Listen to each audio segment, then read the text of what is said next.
السلام علیکم ورحمۃ اللہ وبرکاتہ۔ وعلیکم السلام ورحمۃ اللہ وبرکاتہ۔ بسم اللہ الرحمن الرحیم۔ الحمد للہ رب العالمین، والصلاة والسلام على سید الانبیاء والمرسلین وخاتم النبیین سیدنا محمد وآلہ وصحبہ اجمعین ومن تبعهم بإحسان ودعا بدعوتهم إلى يوم الدين، أما بعد، قال الله سبحانه وتعالى في القرآن المجيد والفرقان الحميد: أعوذ بالله من الشيطان الرجيم، وسارعوا إلى مغفرة من ربكم وجنة أرضها السماوات والأرض أعدت للمتقين الذين ينفقون في السراء والضراء والكاظمين الغيظ والعافين عن الناس والله يحب المحسنين. وعن ابن عمر رضي الله عنه قال: قال رسول الله صلى الله عليه وسلم: بني الإسلام على خمس: شهادة أن لا إله إلا الله وأن محمد رسول الله وإقام الصلاة وإيتاء الزكاة والحج وصوم رمضان. رواه البخاري ومسلم. صدق الله مولانا العظيم وصدق رسوله النبي الكريم، ونحن على ذلك لمن الشاهدين والشاكرين، والحمد لله رب العالمين. درود شریف پڑھ لیں. اللهم صل وسلم على سيدنا ونبينا وحبيبنا وشفيعنا وقرة أعيننا ومولانا محمد النبي الأمي وعلى آله وأصحابه وأزواجه وذرياته وأهل بيته أجمعين. ذکر خدا میں ہر دم رہنا سب کے بس کی بات نہیں. ذکر خدا میں ہر دم رہنا سب کے بس کی بات نہیں. اور خواہش نفس سے بچتے رہنا سب کے بس کی بات نہیں. انگلی سے اشارہ چاند کی جانب سارے انسان کرتے ہیں. انگلی سے اشارہ چاند کی جانب سارے انسان کرتے ہیں، اور انگلی سے چاند کے ٹکڑے کرنا سب کے بس کی بات نہیں. دین کی خاطر گھر گھر جانا، طائف جا کر پتھر کھانا، اور پھر بھی دعائیں دیتے رہنا سب کے بس کی بات نہیں. دشمن سے بدلہ لینے کا ہر ایک کے دل میں جذبہ ہے. دشمن سے بدلہ لینے کا ہر ایک کے دل میں جذبہ ہے، اور دشمن کو گلے سے اپنے لگانا سب کے بس کی بات نہیں. اصحاب نبی کو سب کے سب مخلوق میں سب سے افضل ہے. صدیق کے جیسا رتبہ پانا سب کے بس کی بات نہیں. دنیا کے سلاطین دنیا بھر میں گشت لگاتے پھرتے ہیں، اور فاروق کے جیسا گشت لگانا سب کے بس کی بات نہیں. اور عثمان غنی کا ہمسر ہونا مال میں بے شک ممکن ہے، اور ذوالنورین کا رتبہ پانا سب کے بس کی بات نہیں. اسلام کا جھنڈا ہاتھ میں لے کر حیدر آگے بڑھتے ہیں، اور خیبر جا کر قبضہ کرنا سب کے بس کی بات نہیں. اصحاب پیغمبر دین کے اوپر جانے قربان کرتے تھے، دین کے اوپر جان کو دینا سب کے بس کی کی بات نہیں، اور مارکہ حق و باطل تو چلتا ہی رہے گا آخر تک، حق کی حمایت کرتے رہنا سب کے بس کی بات نہیں، اور کفر کی ایسی ظلمت میں ایمان کا بچانا ہے مشکل، اور مسلم بن کر ہند میں رہنا سب کے بس کی بات نہیں، اور عشق نبی کا دعویٰ تو عشق نبی کا دعویٰ تو آسان بہت ہے ایسا، عشق نبی کا دعویٰ تو آسان بہت ہے ایسا، فرمان نبی پر عامل ہونا سب کے بس کی بات نہیں۔ محترم بزرگوں، دوستوں اور دینی بھائیوں، مجھے یہ بات بتائی گئی تھی کہ یہ جلسہ 12 بجے ختم ہو جائے گا۔ پہلے کے مقررین نے ہماری پریشانی کو بہت کم کر دیا ہے، کیونکہ میں جلسے میں تقریر کرنے کا عادی نہیں ہوں، میں جلسے میں تقریر کرنے بہت کم جاتا ہوں، اور جلسے میں مجھ سے تقریر ہو بھی نہیں پاتی۔ وہ تو جمعہ میں لوگ خلوص کے ساتھ، محبت کے ساتھ بہت پہلے سے آگے بیٹھتے ہیں، تو اللہ ان کے خلوص کی برکت سے کچھ باتیں کہلوا دیتا ہے۔ اس جلسے میں آنے کے لیے میں تیار نہیں تھا، لیکن منتظمین نے یہ حوالہ دیا کہ پھسوا پٹی کے لوگ آپ سے بڑی محبت کرتے ہیں، پھسوا پٹی کے لوگ آپ سے بڑی محبت کرتے ہیں، تو جب محبت کا لفظ بیچ میں آ گیا، یہ وہ لفظ ہے کہ جب یہ لفظ ادا کیا جاتا ہے تو دونوں ہونٹ آپس میں مل جاتے ہیں، بغیر ہونٹ ملائے ہوئے محبت کا لفظ ادا نہیں ہو سکتا۔ کوئی بھی کہے گا محبت تو دونوں ہونٹ آپس میں مل جاتے ہیں، وہ بھی ایک مرتبہ نہیں، دو مرتبہ ملتے ہیں۔ تو جب محبت کا لفظ آ گیا تو پھر میں تیار ہو گیا، اور آپ کی محبتوں نے مجھے مجبور کیا کہ میں آپ کے درمیان آؤں اور آپ سے اپنے دل کی باتیں، قرآن و حدیث کی باتیں، اللہ اور اس کے رسول کی باتیں کچھ عرض کروں۔ تو یہ جلسہ جو منعقد کیا گیا ہے، اس کا موضوع، اس کا عنوان مجھے یہ بتایا گیا کہ یہ محفل استقبال رمضان کے نام سے منعقد کی جا رہی ہے۔ ابھی کچھ سالوں سے عرب ممالک میں، خاص طور سے مصر میں، ملک شام میں، یہ بات چل پڑی ہے کہ رمضان کی آمد سے 2-4 دن پہلے وہ ایک محفل منعقد کرتے ہیں اور اس کا نام رکھتے ہیں محفل استقبال رمضان۔ دیکھتے دیکھتے بہت سارے ملکوں میں یہ بات پہنچ گئی، یہاں تک کہ عرب سے بہت دور ہندوستان میں بھی یہ بات آ گئی ہے۔ ظاہر میں تو یہ بات، یہ جذبہ بہت اچھا ہے کہ رمضان سے پہلے ایک محفل منعقد کی جائے اور جس میں رمضان کا استقبال کیا جائے۔ گویا محفل منعقد کرنے کا مقصد یہ ہو کہ آنے والے رمضان کا ہم استقبال کر رہے ہیں، ہم نوجوانوں کو ان کے اس جذبے کی جان دیتے ہیں، ان کو مبارکباد پیش کرتے ہیں، اور ہم امید رکھتے ہیں کہ یہ محفل ایک پیغام بنے گی ان لوگوں کے لیے جو ہر موقع پر کوئی نہ کوئی کانفرنس، کوئی نہ کوئی جلسہ، کوئی نہ کوئی سیمینار منعقد کرتے ہیں، لیکن جب رمضان آ جاتا ہے تو گلیوں میں سناٹا چھا جاتا ہے، کیونکہ اب رمضان آ رہا، اس میں بریانی نہیں ملے گی، اس میں حلوہ نہیں ملے گا، اس میں زردہ نہیں ملے گا، اس میں کھچڑا نہیں ملے گا، اس میں ملیدہ نہیں ملے گا، اس میں شربت نہیں ملے گا، اس میں تو روزہ رکھنا پڑے گا، تو رمضان سے پہلے سناٹا چھا جاتا ہے۔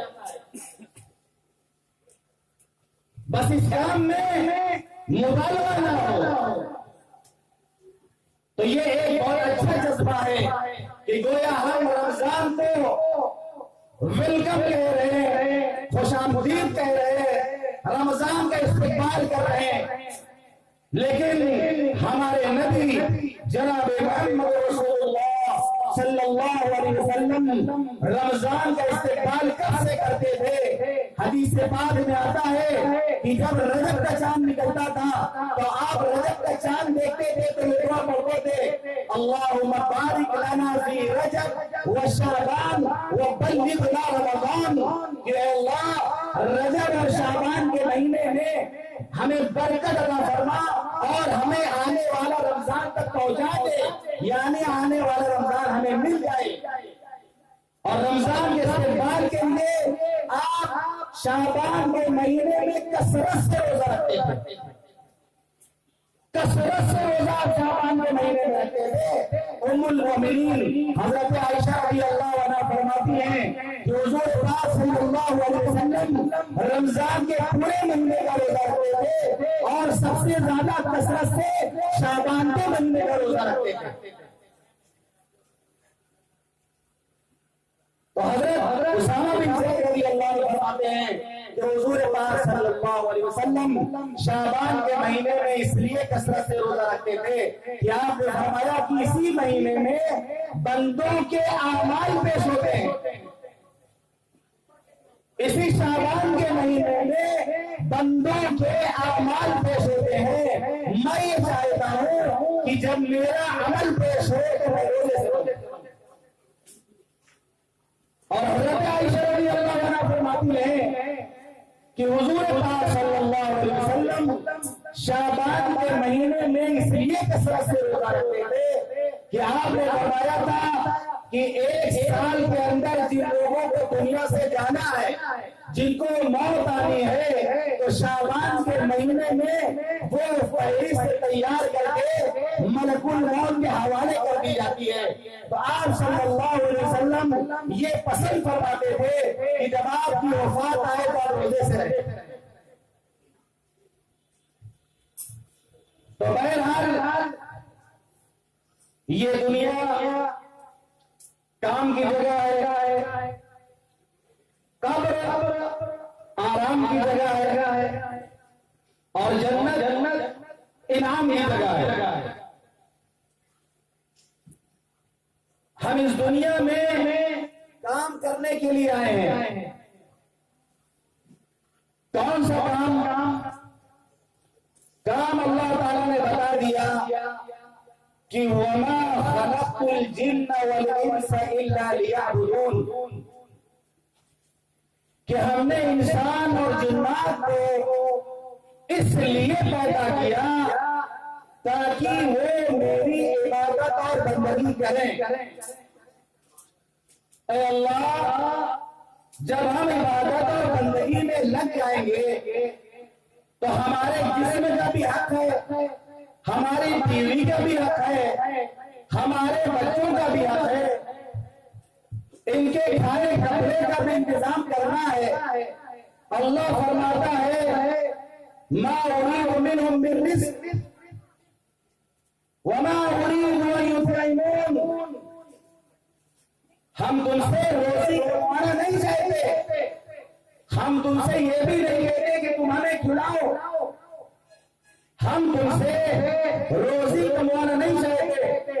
ان اللہ هو الرزاق ذو القوة المتین، اللہ رزاق ہے، اللہ رزق دینے والا ہے، وہ ذو القوة المتین ہے، وہ طاقت والا ہے۔ تو جب آدمی عبادت کرتا ہے، جب آدمی اپنے اس مقصد کو پورا کرتا ہے جس مقصد کے لیے وہ اس دنیا میں آیا ہے، جس مقصد کے لیے اس دنیا میں بھیجا گیا ہے، تو کام سے نام بھی ملتا ہے۔ ہمارا نام کیا ہے؟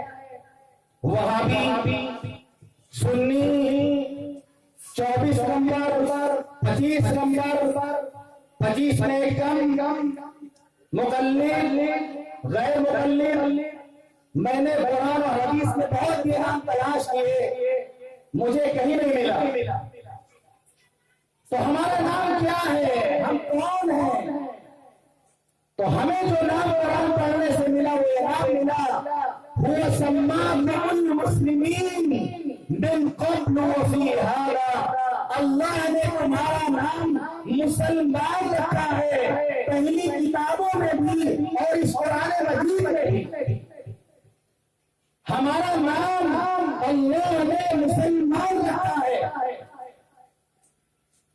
منفعت ایک ہے اسلام کی، نقصان بھی ہے، ایک ہی سب کا نبی، دین بھی، ایمان بھی، حرم پاک بھی، اللہ بھی، قرآن بھی، کچھ بڑی بات بھی، ہوتے جو مسلمان بھی، پھر بندی ہے کہیں اور کہیں ذاتیں ہیں، کیا زمانے میں پلٹنے کی یہی باتیں ہیں، شور ہے، ہو گئے دنیا سے مسلمان آبود۔ ہم یہ کہتے ہیں کہ تھے بھی کہیں مسلم موجود، وَغَمَتُمْ وَنَصَارَى، اور تمدن میں ہنود، یہ مسلمان ہیں جنہیں دیکھ کے شرمائے ہو، یوں تو سید بھی ہو، مرزا بھی ہو، افغان بھی ہو، تم سبھی کچھ ہو، بتاؤ تم مسلمان بھی ہو۔ ہمارے نبی فرماتے ہیں یا ایھا الناس ان ربکم واحد وان اباکم واحد کلکم من آدم وآدم من تراب، اے لوگوں تمہارے رب ایک ہے، تمہارے باپ ایک ہے، تم آدم کی اولاد ہو اور اللہ نے آدم کو مٹی سے بنایا تھا۔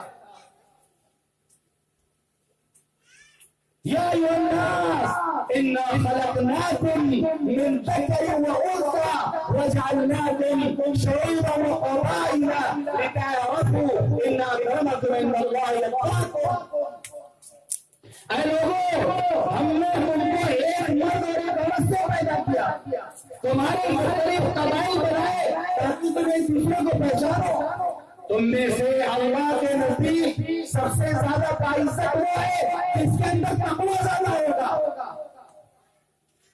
جو متقی اور پرہیزگار ہوگا۔ لا فضل لعربی علی عجمی ولا لعجمی علی عربی ولا لأبيض على أسود ولا لأسود على أبيض إلا بالتقوى۔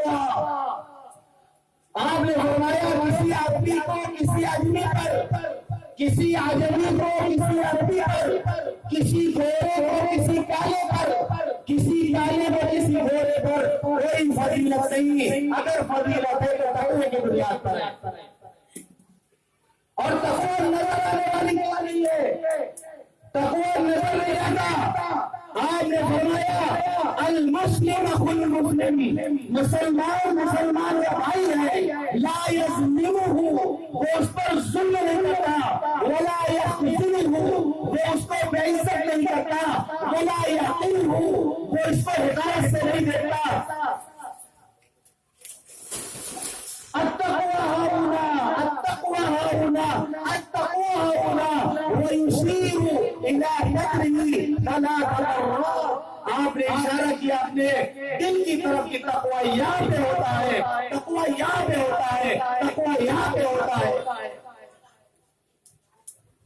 اب کس کے اندر کتنا کمرہ ہے، رنگ کالا ہے، دیکھنے میں کم اچھا ہے، شکل صورت کے اعتبار سے وہ چاہے کالا ہو، لیکن اللہ نے اس کو بہت ہی خوبصورت بنایا ہے، بنانے والے نے اس کو خوبصورت بنایا ہے۔ اگر کوئی اس کے رنگ پہ ہنستا ہے تو بنانے والے پہ ہنستا ہے۔ ایک کمہار برتن بنا رہا تھا، برتن ٹیڑھا بن گیا، کمہار نے ایک آدمی دیکھ کے ہنس رہا تو کمہار نے اپنے دیہاتی زبان میں کہا کہ ماٹی پر حسد ہوگی کمہار پر، ماٹی پر حسد ہوگی کمہار پر، مٹی پہ ہنس رہے ہو گویا تم بنانے والے پہ ہنس رہے ہو۔ کوئی اگر کسی کی شکل دیکھ کے اس کا مذاق اڑاتا ہے، اگر کوئی کسی کی شکل دیکھ کر اس کو غلط القاب سے پکارتا ہے، اگر کوئی کسی کی شکل دیکھ کر اس کو نیا نام دے کر اس کے نام کو پھیلاتا ہے، تو جانیے کہ پھر وہ اللہ کا مذاق اڑا رہا، کیونکہ اللہ نے اس کو پیدا کیا ہے اس شکل صورت میں، اور ایسے نہیں قسم کھاتا ہے اللہ، ایک بار قسم نہیں کھاتا، چار بار قسم کھاتا ہے کہ والتین والزیتون وطور سینین وهذا البلد الامین لقد خلقنا الانسان فی احسن تقویم۔ قسم انجیل کی، قسم زیتون کی، قسم طور سینا کی، قسم امن والے شہر یعنی مکہ معظمہ کی، چار قسم کھا کے اللہ فرماتا ہے لقد خلقنا الانسان فی احسن تقویم، کہ ہم نے انسان کو سب سے زیادہ خوبصورت بنایا ہے۔ اللہ نے سب سے زیادہ خوبصورت بنایا ہے، اور ہم فرق مراتب رکھتے ہیں، ذات پات کو دیکھتے ہیں، مال و دولت کو دیکھتے ہیں۔ آپ نے فرمایا تنکح المرأة لأربعین لمالها ولجمالها ولحسبها ولدینها فاظفر بذات الدین۔ طالبات کی اعداد، کسی عورت سے شادی چار چیزوں کی وجہ سے کی جاتی ہے۔ لمالها، اس کے مال کو دیکھ کر کہ اس لڑکی سے اگر ہم شادی کریں گے تو نقدی کتنا ملے گی، جہیز کتنا ملے گا۔ یہ ایک ناسور ہے مسلم معاشرے کا۔ اس باپ سے پوچھئے جو اپنی بیٹی کو قرض لے کر رخصت بھی کر دیتا ہے لیکن مہینوں اس کو سر پہ نیند نہیں آتی۔ ایک تو بیٹی کی جدائی کا غم، اور دوسرا اس پر وہ قرض کا بوجھ پڑتا ہے جو قبر کا پار پڑتا ہے۔ قسم خدا کی، اگر یہ دنیا بدلے کی جگہ ہوتی، اگر یہ دنیا سزا کی جگہ ہوتی، کہ وہ لڑکی والوں سے پیسے کا مطالبہ کرتے ہیں، جہیز کا مطالبہ کرتے ہیں، اللہ دھرتی میں پھاڑ کر ان کو قسم کر کے رکھے گا اس دنیا کے اندر۔ تو آپ نے فرمایا مال کو دیکھ کر کہ نقدی کتنے ملے گی، روکڑا کتنا ملے گا، فلیٹ ملے گا کہ نہیں ملے گا۔ ابھی تو فیشن بن گیا ہے، جن کے پاس فلیٹ ہوتا ہے وہ لڑکی کے باپ کو دکھا دیتے ہیں دیکھو یہ روم ہوگا، کیسے اس کو سجانا ہے وہ آپ دیکھ لیجیے۔ بہت سے ایسے لوگ ہیں بلکہ اکثریت ہوتی جا رہی ہے جن کے رہنے کا ٹھکانا نہیں، جن کے رہنے کا ٹھکانا نہیں ہے۔ ان کی پہلی شرط یہ ہوتی ہے کہ بیٹی بھی لیجیے اور ساتھ ساتھ رہنے کے لیے مکان بھی دلائیے۔ ہم بیٹی کو لے کے کہاں رہیں گے؟ یہ فطرت کے خلاف ہے، یہ قرآن اور حدیث کے خلاف ہے۔ حضور پاک صلی اللہ علیہ وسلم فرماتے ہیں یا معاشر الشباب من استطاع منکم الباءۃ فلیتزوج۔ اے نوجوانوں، تم میں سے جو گھر بسانے کی صلاحیت رکھتا ہے، جو گھر بسانے کی استطاعت رکھتا ہے، اس کو چاہیے وہ نکاح کرے۔ جو گھر بسا سکتا ہے وہ نکاح کرے۔ فَإِنَّهُ أَغَضُّ لِلْبَصَرِ وَأَحْسَنُ لِلْفَرْجِ، اس لیے کہ نکاح کی برکت سے آنکھ بھی اور شرمگاہ بھی محفوظ ہو جاتے ہیں۔ وَمَن لَّمْ يَسْتَطِعْ، جو گھر نہیں بسا سکتا، اتنی انکم اس کے پاس نہیں وہ فلیٹ خرید سکے، اتنی انکم اس کے پاس نہیں کہ وہ گھر بنا سکے۔ وَمَن لَّمْ يَسْتَطِعْ، جو گھر نہیں بسا سکتا وہ لڑکی والوں سے نہ مانگے، پھر اس کو کوئی ضرورت نہیں کہ وہ شادی کرے، کوئی ضرورت نہیں کہ کسی لڑکی کی زندگی کو برباد کرے، اس کو کوئی حق نہیں پڑتا کہ وہ اپنی شادی کرے۔ وَمَن لَّمْ يَسْتَطِعْ فَعَلَيْهِ بِالصَّوْمِ، اس کو چاہیے کہ وہ روزہ رکھے، روزہ رکھ کر اپنا کام چلائے، روزہ رکھے۔ فَإِنَّهُ لَهُ وِجَاءٌ، کیونکہ روزہ خواہشات کو توڑ کے رکھ دیتا ہے، روزہ خواہشات کو کچل کر کے رکھ دیتا ہے۔ تو آپ نے فرمایا لِمَالِهَا، مال کو دیکھ کے شادی کی جاتی ہے، وَلِجَمَالِهَا، حسن و خوبصورتی کو دیکھ کے شادی کی جاتی ہے۔ اب بیچارہ باپ مجبور ہے، بیٹی کالی کروٹی میں پیدا ہو گئی تو بیوٹی نام رکھ کے کام چلا دے رہا، بیوٹی نام رکھ کے کیا کرے گا؟ تو آج خوبصورتی، حسن، جمال یہ دیکھا جاتا ہے، جبکہ یاد رکھیے یہ عارضی چیز ہے، یہ وقتی چیز ہے۔ شاعر نے کہا حسن سیرت اور حسن صورت عارضی ہے، حسن سیرت مستقل، حسن صورت عارضی ہے، حسن سیرت مستقل، اس سے خوش ہوتی آنکھیں، اس سے خوش ہوتا ہے دل۔ بیوی خوبصورت ہوگی آنکھوں کو اچھا لگے گا، لیکن خوبصورت ہوگی تو دل کو اچھا لگے گا، اور دل کا اچھا لگنا اصل ہے۔ ولی حسبها، حسب و نسب کو دیکھ کے شادی کی جاتی ہے۔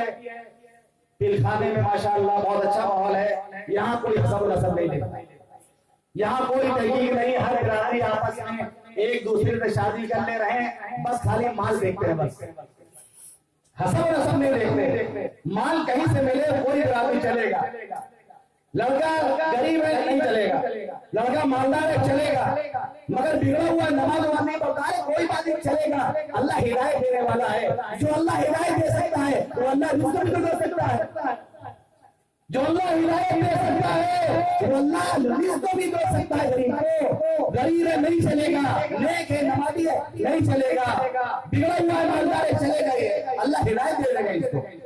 تو پھر ماشاءاللہ اچھا ماحول ہے، یہاں مال دیکھا جاتا ہے، باقی برادری یہاں نہیں دیکھی جاتی۔ آپ نے بولا والی دین، یہاں دینداری کو لے کے شادی کی جاتی۔ کتنے لوگ ہیں اپنے دل پہ ہاتھ رکھ کے آپ بتائیے کتنے لوگ ہیں جو دین کو سامنے رکھ کر دیکھتے ہیں۔ چوتھے نمبر پہ آپ نے دین کا لفظ استعمال کیا، کیونکہ پتا تھا کہ دین کا نمبر سب سے بعد میں آئے گا، اس کو لوگ سب سے بعد میں دیکھیں گے۔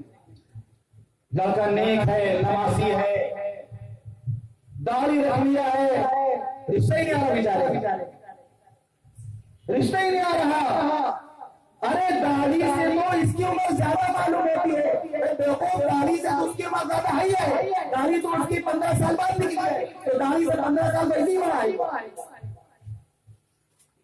لڑکی بھی کہہ دے رہی نہیں مجھے داڑھی والے لڑکے سے شادی نہیں کرنا۔ ایک بات میں بتا دوں، پتہ نہیں ہے لوگوں کو، اگر جان جائے کہ داڑھی والوں سے شادی کرنے میں کتنا فائدہ ہے تو بغیر داڑھی والے تمہارے مر جائے۔ یہ بھی پوائنٹ کی بات بتا دے رہا ہوں، پتہ نہیں ہے، ذائقہ نہیں ملا، مزہ نہیں چکھا، پتا کھایا ہے آم کا بہت کھایا ہے، اس کا پھول پھول دیا، آم کے چھلکوں پہ جاتا ہے اور اس کو کھایا وہ بھی کروا، ابھی تو آم کا رس پیا ہی نہیں، ابھی آم تو کھایا ہی نہیں، اس نے کیا پتا کہ آم کیسا ہوتا ہے۔ وہ تو پتے کی کڑواہٹ میں گم ہو گیا، وہ تو چھلکے کی کڑواہٹ میں گم ہو گیا، وہ تو پھول کی کڑواہٹ میں گم ہو گیا، ابھی آم کو دوسرے کھایا ہی نہیں۔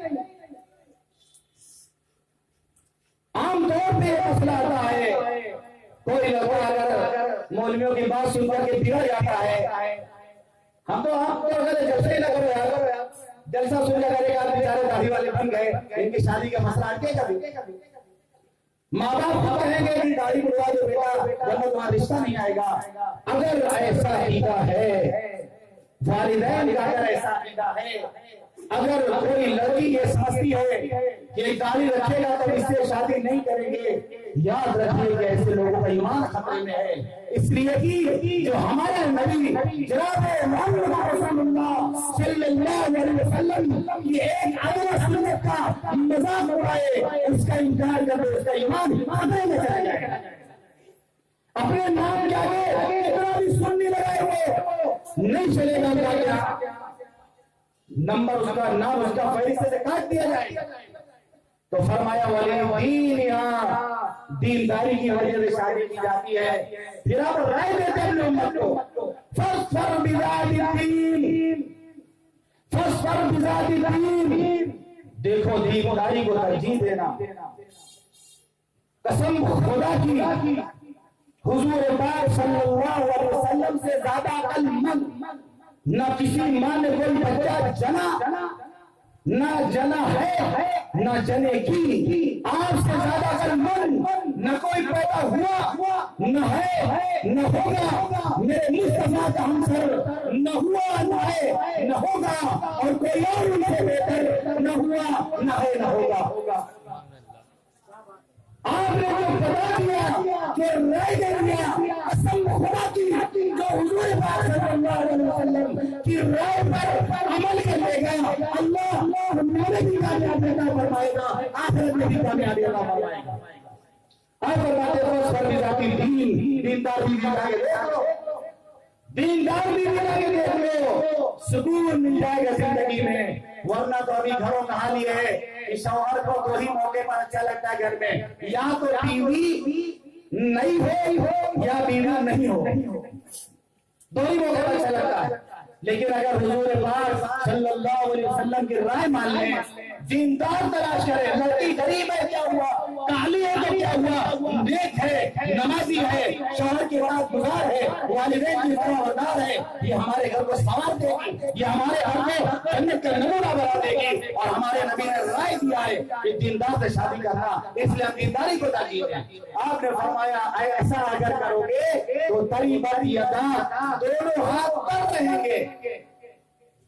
جس کو ہم اپنی زبان میں کہتے ہیں کہ دونوں ہاتھ میں لڈو سر کڑھیا میں. یہ ترجمہ میں کر رہا ہوں، حدیث کا الفاظ ہے تریبت یدا.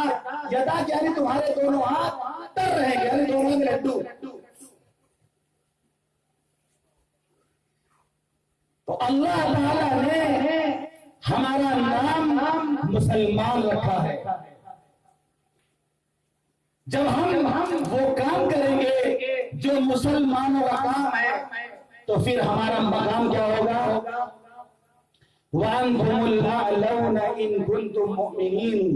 اللہ فرماتا ہے وَلَا تَهِنُوا وَلَا تَحْزَنُوا وَأَنْتُمُ الْأَعْلَوْنَ إِن كُنتُم مُؤْمِنِينَ. کمزور مت بننا، ڈرنا مت، امید غالب آگے ان کنتم مؤمنین، اگر تم صاحب ایمان رہو گے. دنیا میں ہر چیز کا ایک نام ہوتا ہے، اس کا ایک کام ہوتا ہے، پھر اس کا ایک مقام ہوتا ہے. مثال یہ پنکھا ہے، یہ سامنے جو ہوا دے رہا ہے اس کا نام ہے پنکھا، اس کا کام ہے ہوا دینا، اور اس کا مقام ہے بالکل سامنے اس کو جگہ دی گئی ہے، آپ لوگوں کے سامنے اس کو عزت کے ساتھ کھڑا کیا گیا ہے تاکہ یہ ہوا دے. اگر ابھی اپنا کام چھوڑ دے، ہوا دینا بند کر دے، تو سب سے پہلے اس کا مقام پھرے گا، اس کو خدا میں لٹا دیا جائے گا، کھانے دے گا، اس کو کھولا جائے گا، اس کو جو ہے لٹا دیا جائے گا، اس کا مقام اس سے چھین لیا جائے گا، کیونکہ جس کام کے لیے اس کو بنایا گیا تھا وہ کام انجام نہیں دے گا. تو جس کام کے لیے ہم کو اللہ نے بھیجا تھا، اگر ہم وہ کام کریں گے تو ہمارا نام بھی رہے گا اور ہمارا مقام بھی رہے گا. تو جو کام کرے گا وہ قبر میں آرام کرے گا اور وہ جنت میں انعام پائے گا. دنیا کے لیے ہم راتوں کو جاگتے ہیں، دنیا کمانے کے لیے ہم سب بیداری کرتے ہیں، دنیا حاصل کرنے کے لیے ہم اپنے جسموں کو تھکاتے ہیں.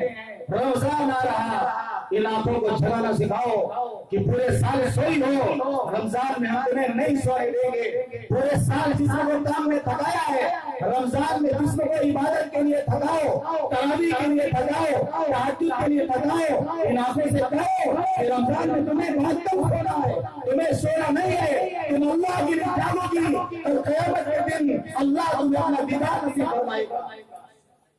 آج تم جاگو گے اللہ کے لیے، قبر میں تم کو سونے کو ملے گا اطمینان کے ساتھ. جاگنا ہے جاگ لے، افلاک کے سائے تلے، حشر تک سونا پڑے گا خاک کے سائے تلے. تو رمضان کا جو مہینہ آ رہا، مبارک مہینہ آ رہا، مقدس مہینہ آ رہا، ہم اس مہینے کی قدر کرنے والے بنے. یہ تو رسمی استقبال ہوا جو ہم بیٹھے ہوئے ہیں، یہ رسمی استقبال ہے. حقیقی استقبال کیا ہے کہ رمضان کے آنے سے پہلے ہم اپنا ایک چارٹ بنائیں، ایک نظام الاوقات بنائیں. اس وقت ہمیں کام کرنا ہے، اس وقت ہمیں عبادت کرنی ہے. 11 مہینے ہم نے بہت کما لیا، 1 مہینے اب ہمیں نیکی کمانا ہے. جیسے کہ مولانا اپنی تقریر میں کہتے رہے ہیں، یہ کیا ہے؟ رمضان کا مہینہ ایک سیزن ہے. جب سیزن آتا ہے، کپڑے کا سیزن آتا ہے، مارکیٹ میں جو چیزیں ہیں اگر ان کا سیزن آتا ہے، دکاندار بہت پہلے سے تیاری شروع کر دیتا ہے. سیزن کے دنوں میں وہ باتیں کرتا چلتا، موبائل بھی ریسیو نہیں کرتا، بات بھی نہیں کرتا کسی سے. وہ اس کو ایک یقین ہے کہ سیزن نکلنے سے پہلے مجھے کما لینا ہے. یہ رمضان کا مہینہ آ رہا ہے، یہ نیکیوں کے کمانے کا سیزن آ رہا ہے.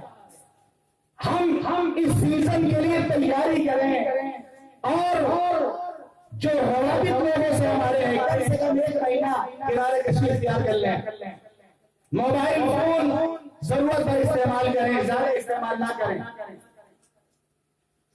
ہمارے بزرگان دین رمضان المبارک میں اتنا مظاہرہ فرماتے تھے، قرآن کی تلاوت کرتے تھے. حضرت امام ابو حنیفہ رحمۃ اللہ علیہ پنکھے کو تھوڑا ادھر گھماؤ.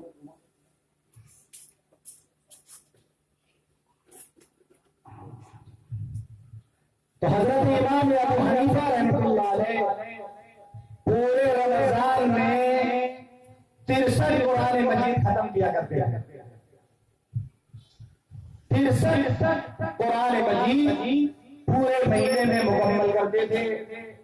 روزانہ 1 قرآن دن میں، روزانہ 1 قرآن رات میں، اور تراویح میں 3 قرآن. اب ہمیں یہ اعتراض ہوگا یہ تو ناممکن ہے، ایسا نہیں ہو سکتا. کوئی سارے دن میں قرآن کیسے ختم کر لے گا، رات بھر میں قرآن کیسے ختم کر لے گا، ہمیں یقین نہیں آتا. وقت ربر کی طرح ہوتا ہے. وقت کیا ہوتا ہے؟ ربر کی طرح ہوتا ہے. ربر کو آپ جتنا کھینچیں گے وہ بڑھے گا، نہیں کھینچیں گے چھوٹا سا نظر آئے گا. جو لوگ کا صحیح استعمال کرتے ہیں اللہ ان کے وقت میں برکت کا فرماتا ہے.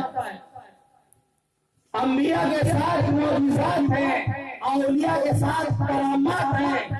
انبیاء کے معجزات پر اولیاء کی کرامات پر معراج میں اللہ نے حضور پاک صلی اللہ علیہ وسلم کو بلایا. راتوں رات سبحان الذی اسری بعبدہ لیلا من المسجد الحرام الى المسجد الاقصى. راتوں رات اللہ نے مکے سے ملک شام کا سفر کرایا اور پھر بیت المقدس سے 7واں آسمان کا اور سدرۃ المنتہا کا سفر کیا. جنت دوزخ بھی دیکھا اور آپ تو واپس بھی آ گئے. اللہ نے وقت میں برکت دے دی. یہ برات ہے، یہ معجزہ ہے ہمارے نبی کا. اسی طرح اللہ کے ولیوں کی کرامات یہ بھی برات ہے، اللہ ان کے وقت میں برکت دے دیتا ہے. ایک بزرگ ہیں حضرت شاہ عبد القادر رائے پوری رحمۃ اللہ علیہ. وہ رمضان آنے سے پہلے اپنے ملنے جلنے سلام کرتے، معاملہ کرتے کہ بھائی دیکھو اب 1 مہینہ ملاقات نہیں ہوگی، اب صرف عبادت کرنا ہے. اگر زندگی رہی تو عید کے دن اب ملاقات ہوگی.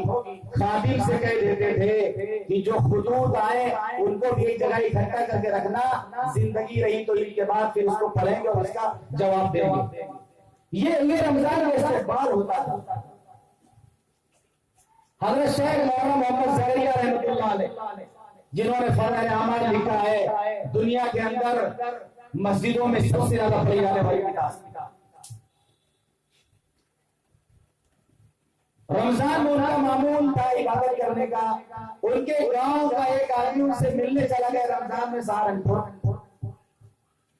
اب وہ انتظار میں بیٹھا ہے کہ عبادت سے چھٹی پائیں تو ہم اس سے ملاقات کریں. اب ظہر کی نماز پڑھی، سنت کے بعد پھر جو ہے تلاوت میں مشغول ہو گئے، اور پھر عصر کا وقت ہے، عصر کی نماز پڑھی، پھر ذکر اذکار میں مشغول ہو گئے.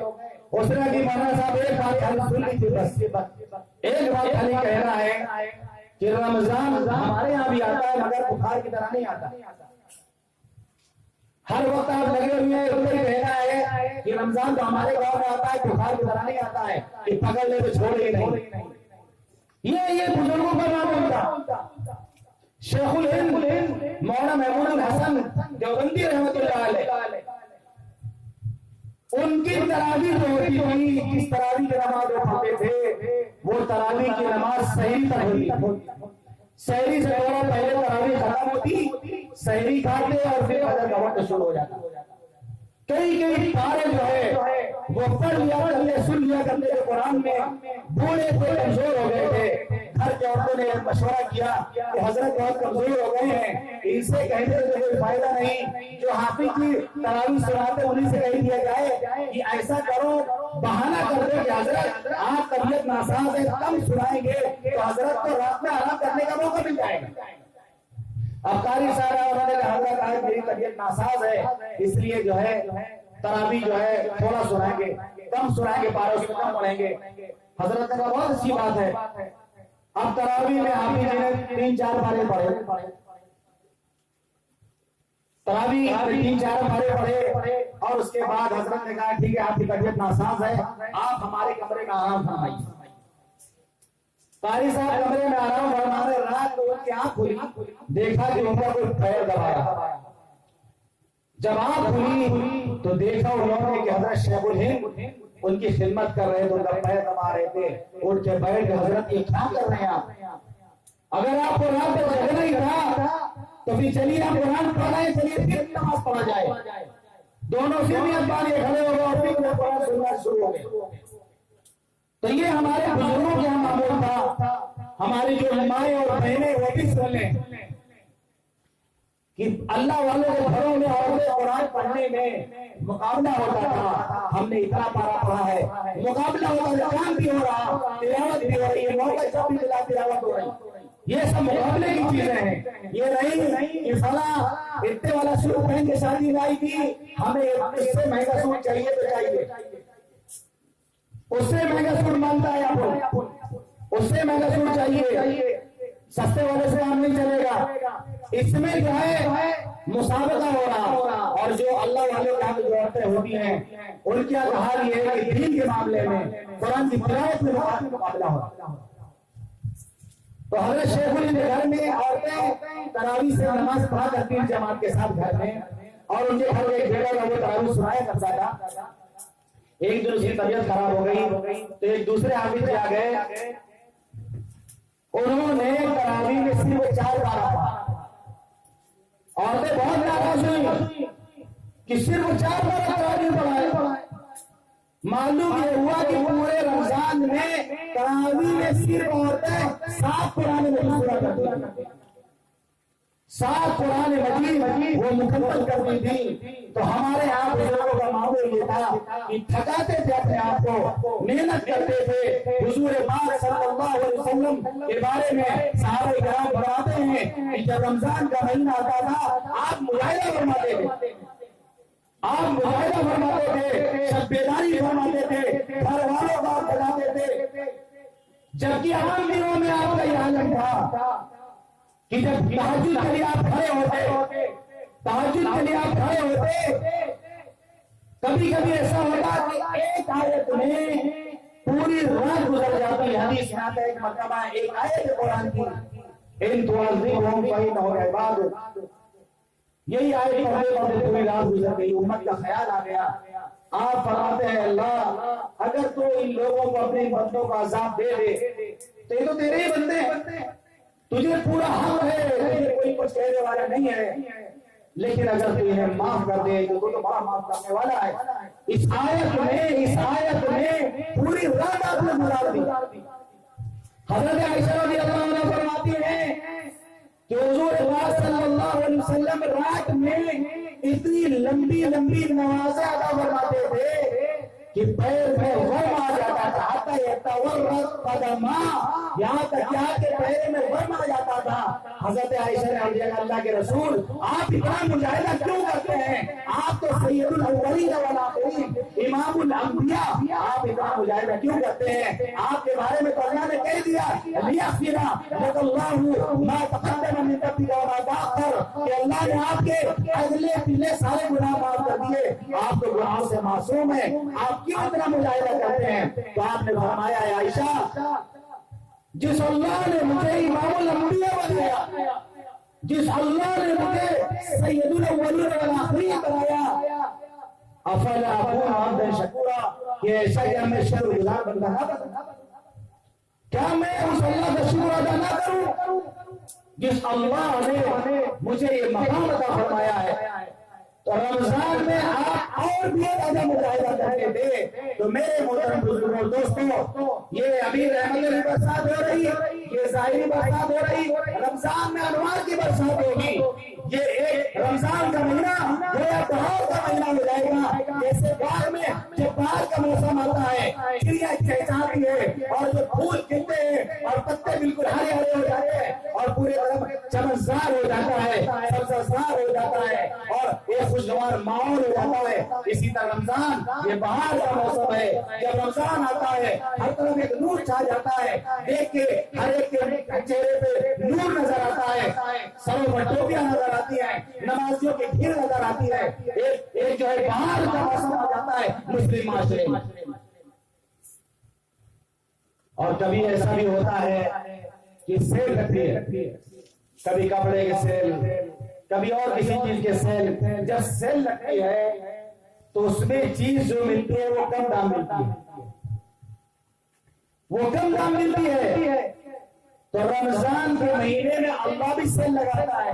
اس چیز کی جنت کے سیل اللہ لگاتا ہے. واللہ یدعو الی دار السلام، اللہ سلامتی والے گھر یعنی جنت کی طرف تمہیں بلا رہا. فرماتا ہے وسارعوا الی مغفرۃ من ربکم وجنۃ ارضها السماوات والارض.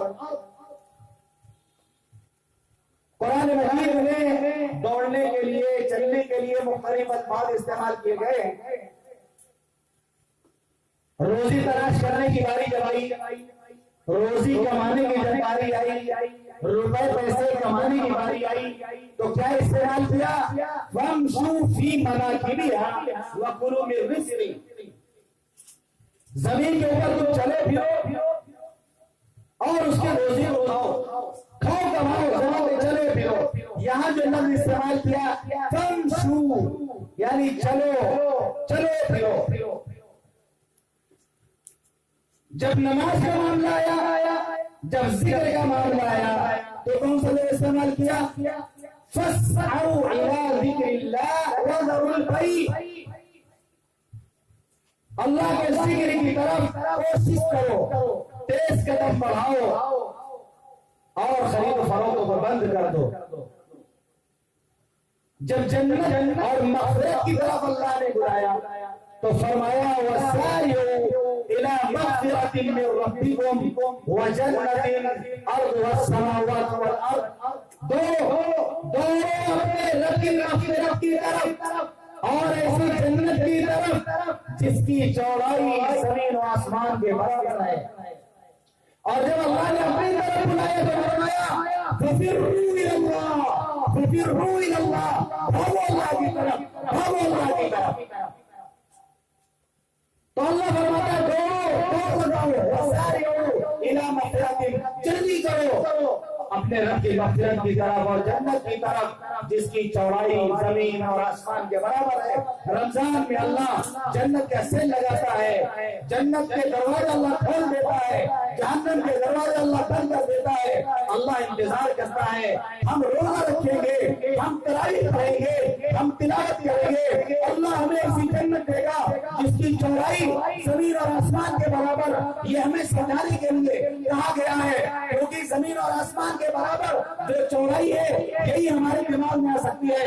اس سے بڑی کوئی مثال ہماری سمجھ میں نہیں آئے گی، ورنہ جنت کی چوڑائی تو اس سے بہت بڑی ہوگی. جب چوڑائی کا یہ عالم ہوگا تو لمبائی کیسی ہوگی؟ جنت کے کھجور ایک ہاتھ کے برابر. یہاں کی کھجور وہ بیچاری جو سستی والی مچھلیاں ملتی ہے وہ رہتی ہے بڑی بڑی، اسے گول لگا ہوا وہی ہم لوگوں کو جو ہے کچھ ملتا ہے افطار کرنے کے لیے. مدینے کی کھجور ہے ماشاءاللہ بڑی والی. تو جنت کی کھجور کتنی بڑی ہوگی؟ ایک ہاتھ کے برابر کھجور ہوگی. جب ایک ہاتھ کے برابر کھجور ہوگی تو سوچے کا گوشت کتنا بڑا ہوگا، کتنا بڑا ہوگا. آپ فرماتے ہیں لقد وصلوا فی سبیل اللہ خیر من الدنیا وما فیہا. اللہ کے راستے میں ایک صبح شام کا نکلنا دنیا وما فیہا سے بہتر ہے. آگے آپ فرماتے ہیں اگر جنت کی عورت اپنا صرف دوپٹہ لہرا دے ساری دنیا مست مست صرف دوپٹہ لہرا دے. جب دوپٹے کا یہ عالم ہوگا کہ ساری دنیا روشن ہو جائے تو پھر اس کا امبریلا سوٹ کیسا ہوگا؟ پھر اس کا سوٹ کیسا ہوگا؟ آپ نے فرمایا کہ اگر وہ سمندر میں تھوک دے، سمندر میں تھوک دے تو سمندر کا پانی شہد سے زیادہ میٹھا ہو جائے. یعنی حور اگر سمندر میں تھوک دے، سمندر کا کھارا پانی میٹھا ہو جائے، اور ہماری دنیا والی حور تھوک دے تو 2-4 مکھی اکٹھا ہو جائے. دنیا میں اللہ کی مان کر زندگی گزار لو گے، اللہ ایسی حوریں دے گا، ایسی حوریں دے گا کہ جنتی جنت میں بیٹھا ہوگا، اچانک چمک پیدا ہوگی جنت میں، وہ سجدے میں گر جائے گا. فرشتے کہیں گے یہ کیا کر رہے ہو؟ یہ دنیا نہیں ہے، رکوع سجدہ کی ضرورت نہیں ہے. دنیا میں نماز پڑھ چکے، رکوع کر چکے، سجدہ کر چکے، یہاں سجدہ کیوں کر رہے ہیں؟ جنتی کہے گا شاید اللہ کا تشریف لا رہے ہیں، اتنی روشنی پیدا ہوئی. فرشتہ کہے گا نہیں، ایک حور مسکرائی ہے، اس کی دونوں دانتوں کے بیچ کے روشنی نکلی ہے. ان کی محبت چھلکے گی. جب جنتی سامنے سے بھی دیکھے گا تو ان کا حسن نظر آئے گا. اپنا بال چہرے کو دیکھ کر اپنا بال چھاڑے گا جنتی، اور جب وہ مڑ کر جائے گی تب بھی اس کا چہرہ نظر آئے گا. ایسا نہیں کہ گھوم کے جا رہی ہو تو اس کا چہرہ نظر نہ آئے. جب وہ چوٹی کرے گی 1,00,000 چوٹیاں خالی اس کی ہوگی، اور ہر چوٹی کو خاتمہ پکڑی ہوئی رہے گی. ایسی حور اللہ تعالیٰ دے گا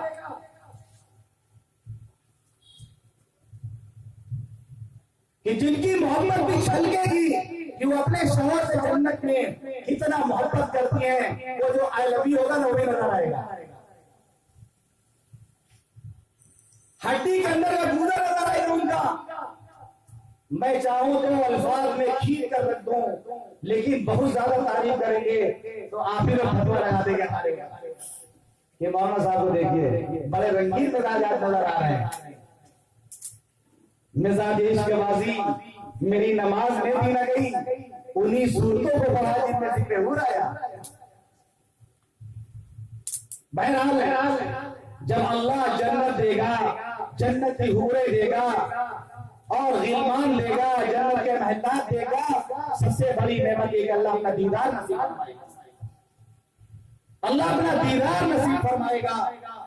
تو میرے محترم بزرگوں دوستوں، اس جنت کی سیل اللہ لگائے گا، اور بہت سستی رہے گی جنت. اور دنوں میں جب کوئی سیزن آتا ہے تو سامان کا ریٹ جو ہے چڑھ جاتا ہے، مہنگا ہو جاتا ہے. رمضان آتا ہے تو اللہ عبادت کی قیمت کو بڑھا دیتا ہے. نفل پڑھو فرض کے برابر، فرض پڑھو گے 70 فرضوں کے برابر اللہ تعالیٰ ثواب عطا فرماتا ہے.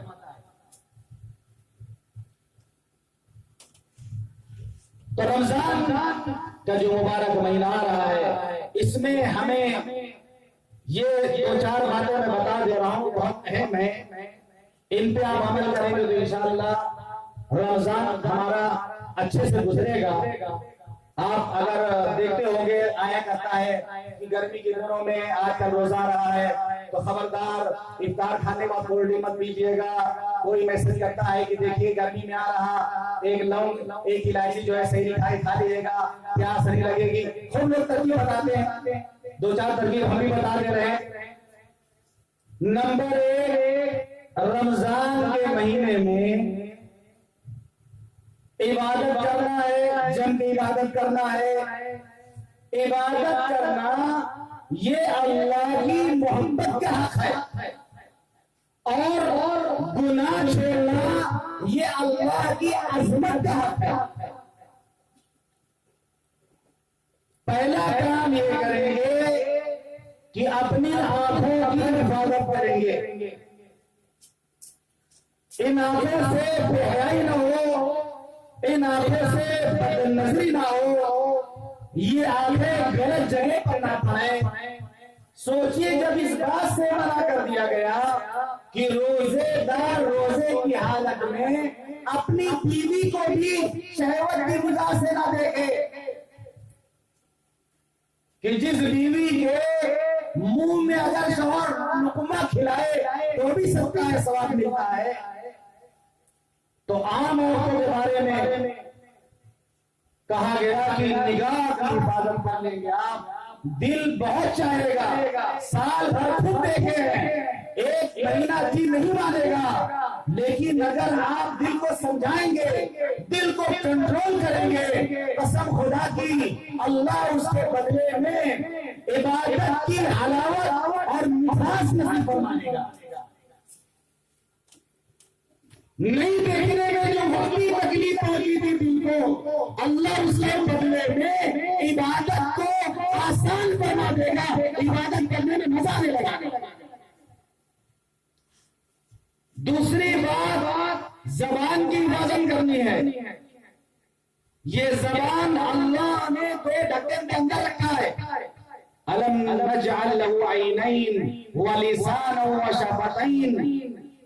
اللہ نے زبان بنائی تو ڈھکن بھی لگا دیا کہ بلا وجہ بلا ضرورت یہ جو ہے زبان نہ کھلے۔ تو رمضان کے مہینے میں خاص طور سے زبان کو کنٹرول رکھنا ہے، لڑائی جھگڑا نہیں کرنا، گالی گلوچ نہیں کرنا، برا بھلا نہیں کہنا، کیونکہ ظاہر سی بات ہے یہ مئی کا رمضان رہے گا، پیاس لگی رہے گی، انسان ایسے جھلائے بیٹھا رہے گا۔ ایک آدمی کا کہ مولانا اتنا غصہ آتا ہے، دل کرتا ہے کس کے پاس سے گلا کرا دے جانا۔ کوئی بولتا ہے آدمی ایک چڑچڑاپن، ظاہر سی بات ہے انسان ہے، کمزوری ہمارے اندر، غصہ آ سکتا ہے، چڑچڑاپن آ سکتا ہے، لیکن اسی کو کنٹرول کرنا ہے۔ عورتوں سے خاص طور سے غیبت کے بارے میں کہوں گا، عورتیں بیچاری بدنام ہے، مرد بھی کچھ کم نہیں غیبت کے معاملے میں۔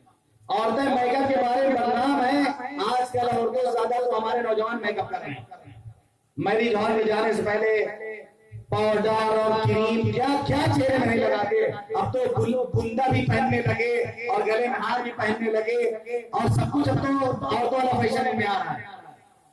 غیبت سے اپنی زبان کو بچانا ہے، کیونکہ حضور پاک صلی اللہ علیہ وسلم نے فرمایا کہ روزہ ڈھال ہے، جیسے تلوار کے وار کو روکنے کے لیے ڈھال کا استعمال کیا جاتا ہے، اسی طرح روزہ جہنم کے لیے ڈھال ہے، جب تک اس کو پھاڑ نہ دیا جائے۔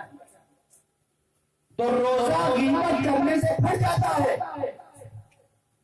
حضور پاک صلی اللہ علیہ وسلم نے فرمایا جب میں معراج میں گیا تو میں ایسی قوم کے پاس سے گزرا جن کے سرخ ناخن تھے اور اس سے وہ اپنے چہروں کو اور اپنے سینوں کو نوچ رہے تھے۔ میں نے پوچھا جبریل یہ کون لوگ ہیں؟ تو حضرت جبریل نے کہا اللہ کے رسول یہ غیبت کرنے والے تھے، یہ غیبت کرتے تھے اور غیبت کر کے اپنے مردار بھائیوں کا گویا گوشت کھایا کرتے تھے، اس کی سزا میں آج یہ اپنا گوشت کو نوچ رہے ہیں۔ حضور پاک صلی اللہ علیہ وسلم کے زمانے میں دو عورتوں نے غیبت کی اور حالت کی ہو گئی کہ موت کے قریب آ گئی۔ حضور صلی اللہ علیہ وسلم کو خبر ہوئی، آپ نے فرمایا دونوں سے کہو کہ طے کریں۔ جب ان عورتوں نے طے کیا تو باقاعدہ گوشت کے لوتھڑے سامنے گرے، آپ نے فرمایا ان عورتوں نے غیبت کی ہے۔ یہ حضور صلی اللہ علیہ وسلم کا زمانہ تھا، اللہ نے دکھا دیا اور حضور صلی اللہ علیہ وسلم نے یہ بتا دیا، کتابوں میں یہ محفوظ کر دیا گیا ہے، چاہے اگر ہم آج غیبت کریں کوئی ضروری نہیں کہ گوشت کا جو ہے لوتھڑا یا خون کا لوتھڑا گرے، کوئی ضروری نہیں ہے، لیکن غیبت کا جو گناہ ہے، غیبت کا جو گناہ ہے وہ اس کی سزا پھر ہمیں ملے گی۔ آپ نے فرمایا کہ الغیبۃ اشد من الزنا، غیبت زنا سے بھی زیادہ سخت ہے۔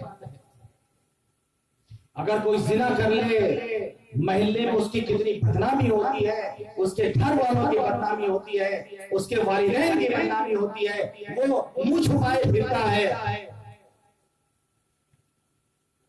ایک نوجوان حضور پاک صلی اللہ علیہ وسلم کی خدمت میں آیا اور اس نے عرض کیا اللہ کے رسول آپ مجھے زنا کرنے کی اجازت دے۔ ایک نوجوان سوال کس سے کرتا ہے؟ کالی کرلی والے جناب محمد رسول اللہ صلی اللہ علیہ وسلم سے۔ آپ ناراض نہیں ہوئے، آپ خفا نہیں ہوئے، آپ نے سمجھ لیا، آپ سے بڑا حکیم کون ہو سکتا ہے لوگوں، آپ نے سمجھ لیا کہ یہ نفس کا مارا ہوا ہے۔ آپ نے اس سے کہا بیٹا کیا تم یہ پسند کرتے ہو کہ کوئی تمہاری بہن کے ساتھ زنا کرے؟ اس نے کہا نہیں اللہ کے رسول، ہم پناہ چاہتے ہیں، ہم کبھی یہ نہیں پسند کریں گے۔ آپ نے فرمایا کہ بیٹے تم جس سے زنا کرو گے وہ بھی تو کسی کے بہن ہوگی۔ پھر آپ نے فرمایا کیا تم یہ چاہتے ہو کوئی تمہاری ماں کے ساتھ زنا کرے؟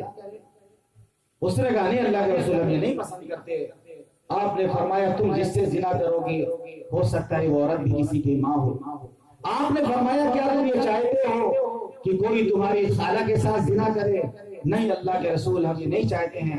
آپ نے فرمایا کوئی بھی نہیں چاہتا کہ کوئی اس کی خالہ کے ساتھ زنا کرے، کیا تم یہ چاہتے ہو کہ کوئی تمہاری پھوپھی کے ساتھ زنا کرے؟ نہیں اللہ کے رسول۔ فرمایا کہ کوئی یہ نہیں چاہتا کہ کوئی اس کی پھوپھی کے ساتھ زنا کرے۔ اس نے اس کی بات سمجھ میں آ گئی اور اس نے توبہ کیا اور پھر وہ نیک اور صالح بنا، پاکیزہ بنا، پاک دامن بنا۔ تو حضور پاک صلی اللہ علیہ وسلم کی دعوت کی حکمت تھی کہ جو مرض تھا اس کے اندر، جو برائی تھی اس کے اندر، اس کو اتنے اچھے انداز میں پیش کیا۔ میں یاد کرنا چاہتا ہوں کہ آج اگر کسی کے ساتھ زنا ہوتا ہے، پیپر کی سرخیاں بنتی ہیں، نیوز چینلوں میں وہ آتا ہے، وہ بھی تو کسی کے بہن نہیں ہوگی، وہ بھی تو کسی کی ماں رہی ہوگی، وہ بھی تو کسی کی بیٹی رہی ہوگی، وہ بھی تو کسی کی خالہ رہی ہوگی، وہ بھی تو کسی کی پھوپھی رہی ہوگی۔ جس طرح ہم اپنے لیے ناپسند کرتے ہیں اسی طریقے سے ہم دوسروں کے لیے بھی ناپسند کریں۔ کوئی کسی کی بہن کو اگر دیکھتا ہے وہ یہ سوچے میں دوسرے کی بہن کو دیکھ رہا ہوں، بد نظری کر رہا ہوں، اگر کوئی میری بہن کو اسی طرح دیکھے تو مجھے کیسا لگے گا؟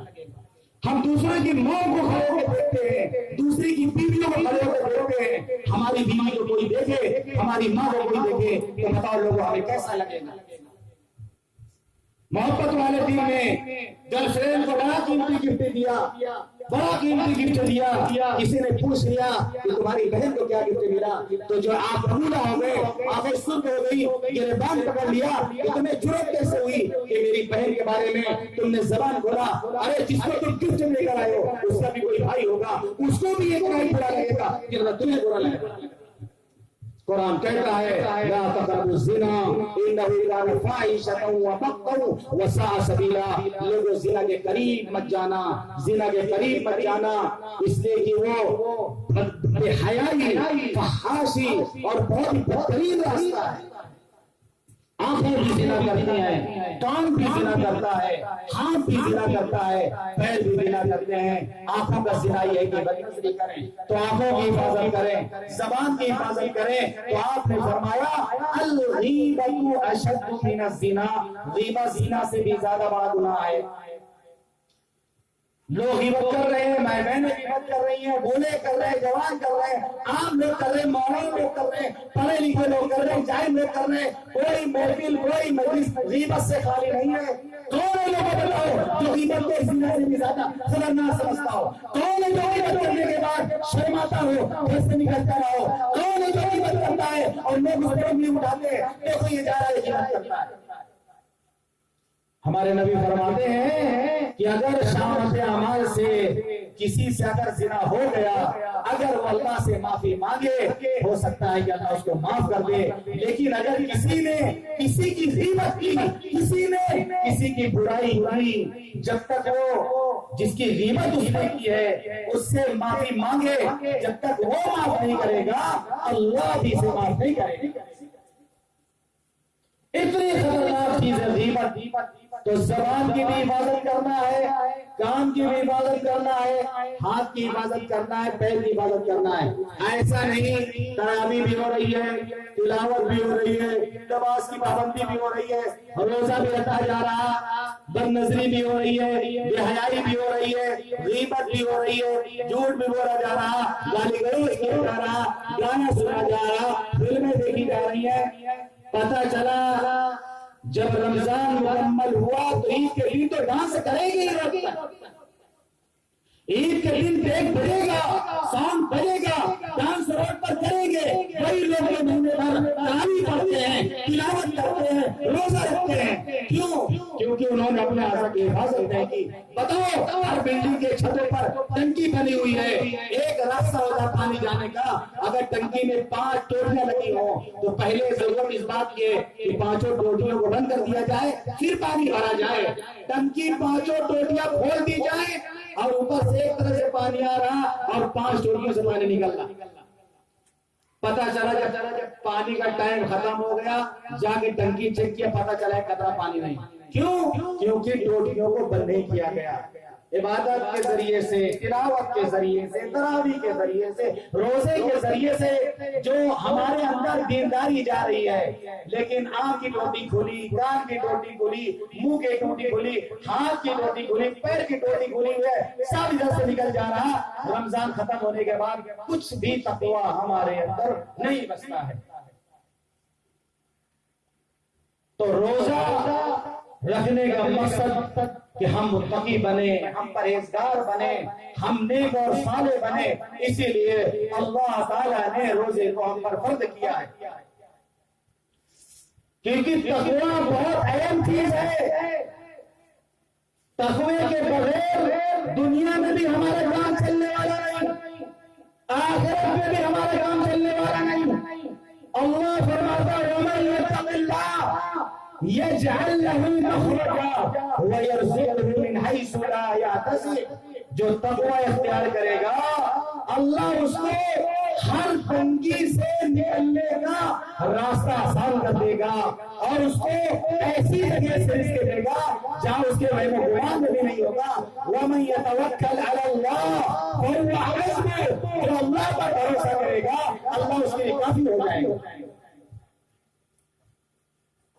تو تقوی دنیا میں بھی ہماری ضرورت ہے تقوی کہاں پہ ہوتا ہے داڑھی میں تقوی کہاں پہ ہوتا ہے ڈوٹی میں تقوی کہاں پہ ہوتا ہے لمبا کرتا میں تقوی کہاں پہ ہوتا ہے جبہ پہننے میں نہیں آپ نے فرمایا تقوی ہوا تقوی تو یہاں دل کے اندر ہوتا ہے فلا تزکوا انفسکم هو اعلم بمن اتقى تقوی نہ بگاڑو شیخی نہ بگاڑو اللہ جانتا ہے کون کتنا متقی ہے کون کتنا پرہیزگار ہے دوسری چیز رمضان المبارک میں ہم سحری کھانے کے لیے اٹھتے ہیں جس وقت ہم اٹھتے ہیں تھوڑا سا 10 منٹ پہلے اٹھ جائیں تہجد کی پابندی کر لیں تہجد سے اللہ درجات بلند کرتا ہے کہ حضرت جنید بغدادی رحمت اللہ علیہ کا جب انتقال ہو گیا کسی نے خواب میں دیکھا اور سوال کیا کہ اللہ نے تمہارے ساتھ کیا معاملہ فرمایا انہوں نے کہا ساری تقریریں ساری باتیں بڑے بڑے علم و نکات سب ہوا میں اڑ گئے اللہ کے اندر کچھ کام آیا ہے تو تہجد کی چند رکعات اللہ اپنے نبی سے فرماتا ہے فتحجت به نافلۃ لک عسى يبعثك ربك مقاما محمودا کہ میرے محبوب تہجد آپ پڑھا کریں اللہ آپ کو مقام محمود سے نوازے گا تو رمضان میں سال بھر ہم سے نہیں ہو پاتا لیکن 30 دن ہم تہجد کا اہتمام کرنے والے بنے تہجد کے وقت اٹھ کر اللہ سے مانگیں گے جب دن بھر ہم آنکھوں کا روزہ رکھیں گے ہم کانوں کا روزہ رکھیں گے ہم زبان کا روزہ رکھیں گے ہم ہاتھ کا روزہ رکھیں گے ہم پیر کا روزہ رکھیں گے ہم سر سے لے کر پیر تک جب روزہ رکھیں گے قسم خدا کی جب تہجد کے وقت اللہ کے سامنے اپنی خالی جھولی پھیلائیں گے اللہ ہماری خالی جھولی واپس نہیں کرے گی اللہ ہمیں نوازے گا تو تہجد یہ نبیوں کا شیوا رہا ہے بزرگان دین کا شیوا رہا ہے تو تہجد کی تقریر کے اندر آتا ہے ایک بزرگ تھے دلی کے اندر خواجہ قطب الدین بختیار کاکی رحمت اللہ علیہ جب ان کی وفات کا وقت آیا تو انہوں نے وصیت نامہ لکھوایا آج ایک جو وصیت نامہ نہیں لکھواتے اگر کوئی لکھواتا بھی ہے تو فلاں گاڑی فلاں بیگم کی، فلاں گھر فلاں بیٹے کا، فلاں گاڑی فلاں بیٹے کی، یہ لکھایا جاتا ہے۔ تو حضرت خواجہ قطب الدین بختیار کاکی رحمت اللہ علیہ وصیت نامہ لکھوا رہے ہیں۔ وصیت نامہ کیا لکھوا رہے ہیں؟ میری نماز جنازہ ہر کوئی نہ پڑھائے، میری نماز جنازہ پڑھانے کے لیے ہر کوئی نہ پڑھائے، میری نماز جنازہ وہ آدمی پڑھائے جس میں 4 شرطیں پائی جائیں۔ پہلی شرط نماز جنازہ پڑھانے کی یہ ہے، جب سے اس نے ہوش سنبھالا ہے میرے جنازے کے وقت تک اس کی کبھی بھی کسی حال میں بھی فرض نماز قضا نہ ہوئی، کبھی بھی کسی حال میں بھی تکبیر اولا فوت نہ ہوئی۔ دوسری شرط نماز جنازہ پڑھانے کی یہ ہے، جب سے اس نے ہوش سنبھالا میرے جنازے کے وقت تک اس کی کبھی بھی کسی حال میں بھی اثر سے پہلے کی 4 رکعت سنت قضا نہ ہوئی۔ میری نماز جنازہ وہ آدمی پڑھائے جس کی کبھی بھی کسی حال میں بھی تہجد کی نماز قضا نہ ہوئی۔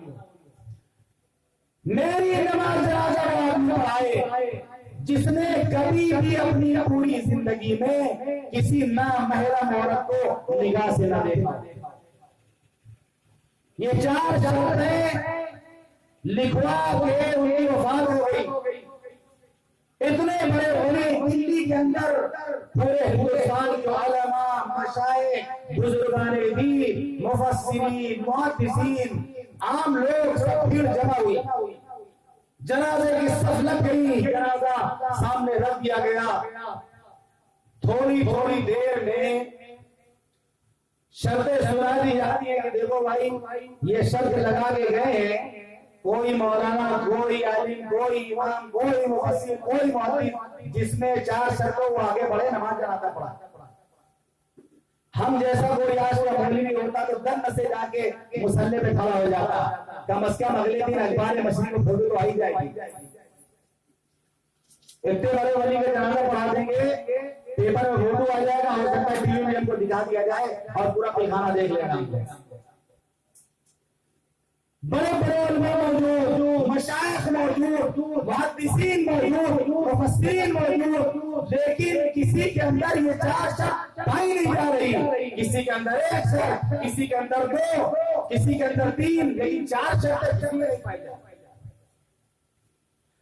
صبح سے شام ہو گئی، ایک شخص اگلی صف میں سے نکلا، خواجہ کے جنازے کے پاس کھڑا ہو گیا، کفن سے چہرے سے کفن کا کپڑا ہٹایا، بلک کے رونے لگا اور کہنے لگے خواجہ میں جان گیا ہوں آپ کسے حکم دے کے گئے ہیں، آپ کسے فرما کے گئے ہیں، خواجہ آپ کو کیا ملا میرا راز پاش کر کے؟ اب میری مجبوری ہے، اگر میں آپ کا جنازہ پڑھاتا ہوں تو میرا راز نہیں رہے گا، اگر میں آج اپنا راز چھپاتا ہوں تو خواجہ میرا جنازہ پڑھانے والا کوئی نہیں کرے گا، کیا میرا آپ کو میرا راز پاش کر کے؟ آنسو آیا، چہرے کو ڈالا اور لوگوں صفحہ درست کرو، میں جنازے کی نماز پڑھاتا ہوں۔ انہوں نے جنازے کی نماز پڑھائی۔ یاد رکھو لوگوں، وہ کوئی مولوی نہیں تھا، وہ کوئی حافظ نہیں تھا، وہ کوئی قاری نہیں تھا، وہ کوئی امام نہیں تھا، وہ کوئی مفسر نہیں تھا، وہ کوئی محدث نہیں تھا، وہ کوئی فقیہ نہیں تھا، وہ کوئی ولی نہیں تھا، وہ کوئی قطب نہیں تھا، وہ کوئی ابدال نہیں تھا، بلکہ اس وقت تو دلی کا بادشاہ شمس الدین التمش تھا جس نے قطب مینار بنوایا ہے۔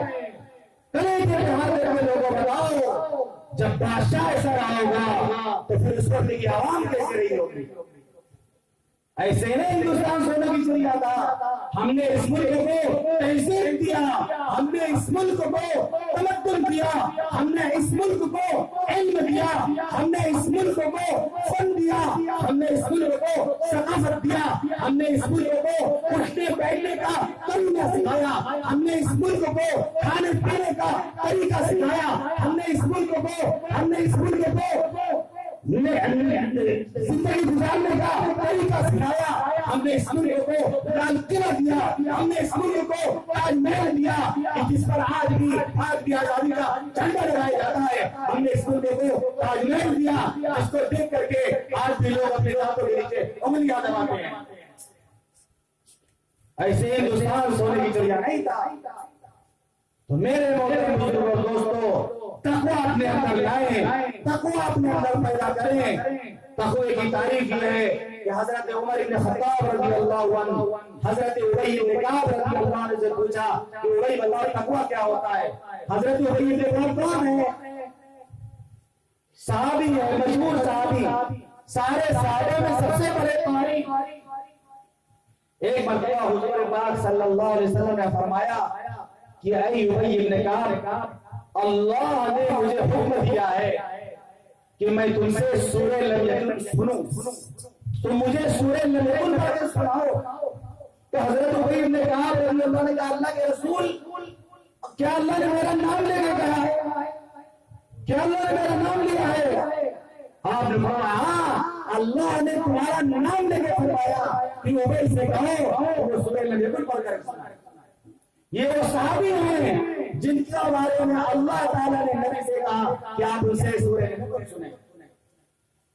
تو حضرت ابی بن کعب نے تقوی کی تعریف یہ کی کہ امیر المومنین ایسا راستہ ہو جس کے دونوں طرف کانٹے ہوں اور بیچ سے آپ کو گزرنا ہو تو آپ کیسے گزریں گے؟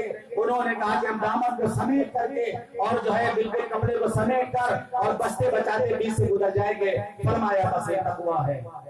زندگی ایسی گزارو کہ دنیا کی آلودگی سے دامن گندا نہ ہونے پائے، دنیا کی آلودگی سے اپنے آپ کو بچاتے ہوئے آخرت کی دنیا میں چلے جاؤ۔ یہی تقویٰ ہے، اور اسی تقوی کو پیدا کرنے کے لیے اللہ ہر سال رمضان لاتا ہے، بار بار لاتا ہے تاکہ ہمارے بندوں کے اندر تقویٰ آ جائے۔ کیوں؟ اللہ ہمیں نوازنا چاہتا ہے، اللہ ہمیں دینا چاہتا ہے، اللہ ہمیں کامیاب کرنا چاہتا ہے، کیونکہ اللہ فرماتا ہے کہ تلک الجنہ التی نورث من عبادنا من کان تقیا، جنت کا وارث، جنت کا ٹھیکیدار ہم نے اپنے ان بندوں کو بنایا ہے جو متقی اور پرہیزگار ہوگا۔ تو تقویٰ ہوگا تو جنت میں جائیں گے، تقویٰ ہوگا تو جہنم سے بچیں گے۔ وَإِن مِّنكُمْ إِلَّا وَارِدُهَا كَانَ عَلَىٰ رَبِّكَ حَتْمًا مَّقْضِيًّا ثُمَّ نُنَجِّي الَّذِينَ اتَّقَوْا وَنَذَرُ الظَّالِمِينَ فِيهَا جِثِيًّا۔ اللہ فرماتا ہے کہ تم میں سے ہر ایک کو جہنم سے گزرنا ہے۔ ثُمَّ نُنَجِّي الَّذِينَ اتَّقَوْا، پھر جن کے اندر تقویٰ ہوگا ہم ان کو بچا لیں گے۔ ثم ننجي الذين اتقوا، جن کے اندر تقویٰ ہوگا ہم ان کو بچا لیں گے۔ وَنَذَرُ الظَّالِمِينَ فِيهَا جِثِيًّا، اور ظالموں کو آدھے منہ جہنم پہ ڈھکیل دیں گے، گرا دیں گے۔ تو تقویٰ ہوگا تو آدمی جنت میں جائے گا، تقویٰ ہوگا تو آدمی جہنم سے بچے گا۔ تو تقویٰ بہت قیمتی چیز ہے، تقویٰ بہت قیمتی پونجی ہے۔ اسی تقوی کو پیدا کرنے کے لیے یہ رمضان کا مہینہ آ رہا، لوگوں اس کا حقیقی استقبال کرو۔ بہت بڑا مہمان آ رہا، بہت بڑا مہمان آ رہا، اس کے لیے نظام الاوقات کو بدلو، زندگیوں کو بدلو۔ 11 مہینے بہت گناہ کر دیے، یہ مہینہ آ رہا ہے، یہ مہینہ آ رہا ہے۔ ہمارے بزرگان دین کوئی جو ہے رات بھر تلاوت کرتا تھا، وہ اپنی عبادت کو اللہ کے سامنے پیش کر دے گا۔ کوئی ایک دن میں ایک قرآن مکمل کرتا تھا، وہ اپنے قرآن کو اللہ کے سامنے پیش کر دے گا۔ ہم اللہ کے سامنے کیا پیش کریں گے؟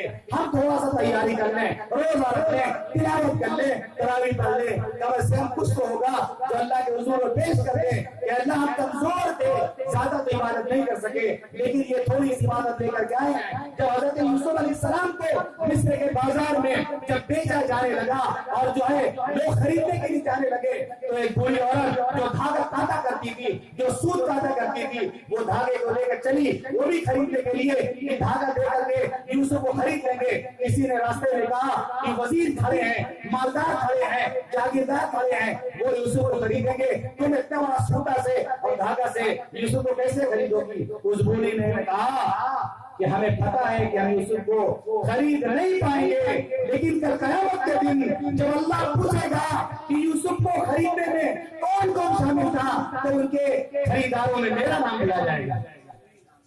میرا نام لیا جائے گا کہ میں ان خریداروں میں تھی. یہ ٹوٹی پھوٹی نماز، یہ روزہ، یہ تراویح ہم بھی پیش کر دیں گے اللہ کے سامنے کہ کنکر بھی گیہوں کے ساتھ پار ہو جایا کرتا ہے. کنکر الگ کر دیا جائے، اس کی کوئی قیمت نہیں، اس کی کوئی ویلیو نہیں، لیکن گیہوں کے ساتھ کنکر کے بھی دام لگ جایا کرتے ہیں. بزرگوں کے ساتھ ہمارا نام اعمال لگے گا، ہماری نیکیاں بھی لگے گی، تو انشاءاللہ ہمارا بیڑا بھی پار ہو جائے گا. تو رمضان کا مہینہ آ رہا ہے، ہم سب مسجدوں کی طرف رخ کریں گے، مسجدوں میں بھیڑ ہوگی. ایک چیز یاد رکھیے گا، ایک کیفیت اپنے اندر ضرور پیدا کیجیے گا. جیسے کہ ایک بھاگا ہوا مجرم، ایک جرم کیا ہوا مجرم بھاگ جائے جو کر کے، اور پھر وہ پکڑا جائے، اور پکڑ کر کے وہ قاضی کے سامنے لایا جائے، پکڑ کر کے وہ بادشاہ کے سامنے لائے جائے. پھر اس مجرم کا کیا عالم ہوگا، اس کی کیا کیفیت ہوگی.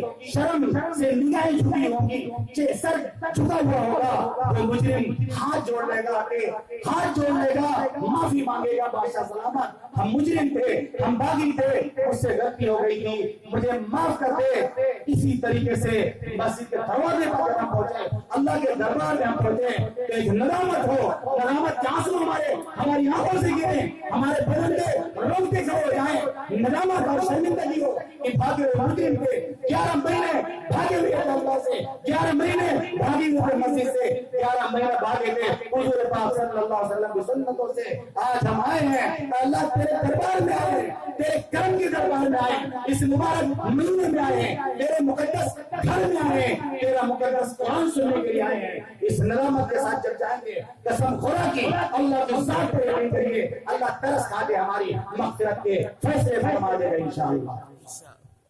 اس کیفیت کو پیدا کر کے آپ جائیں، اور اس کیفیت کے ساتھ انشاءاللہ ہم رمضان کا استقبال کریں. جو کچھ عرض کیا گیا، اللہ تعالیٰ ان تمام باتوں پر ہم سب کو عمل کرنے کی توفیق عطا فرمائے. وآخر دعوانا ان الحمد للہ رب العالمین. درود شریف پڑھ لیں.